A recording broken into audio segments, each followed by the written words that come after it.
But what we're going to be talking about primarily tomorrow are the next 2 points here on this slideshow, which is trying to shift, if you haven't done this before, shift the thinking or the conversation from what it was that God intended with these scriptures to what it was that humans needed or were trying to accomplish, what it was they were trying to put words to.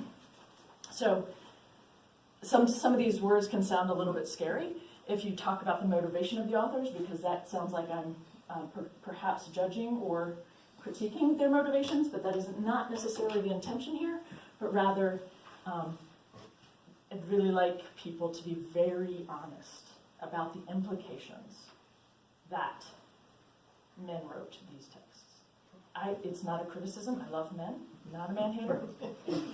I've got 3 older brothers. I have a father whom I adore, right? So I tend to make men. Yeah. 3 older brothers. Right? But, I say this a lot, well, humans wrote the Bible, and students or people will just say, yeah, I know. I'm not sure that you've actually sat with that, though. Mm-hmm. You can nod assent to that, but then let's take all these little instances and interrogate that. What does that mean that men wrote these, right? What are the purposes of their writing?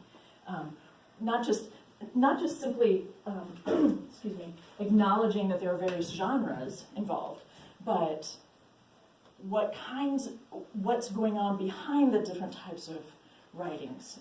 What would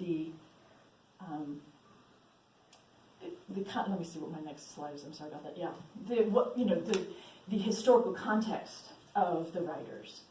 We can't expect them to be writing in a 21st century worldview. We can expect them to be writing from a very patriarchal worldview. We can expect them to be writing and talking about relationships from their cultural context.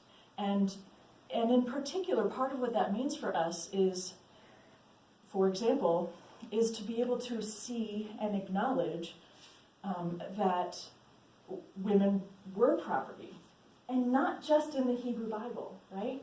So women are talked about in relationships with men where women don't have a voice. And so to take that to heart, right, is important, I think.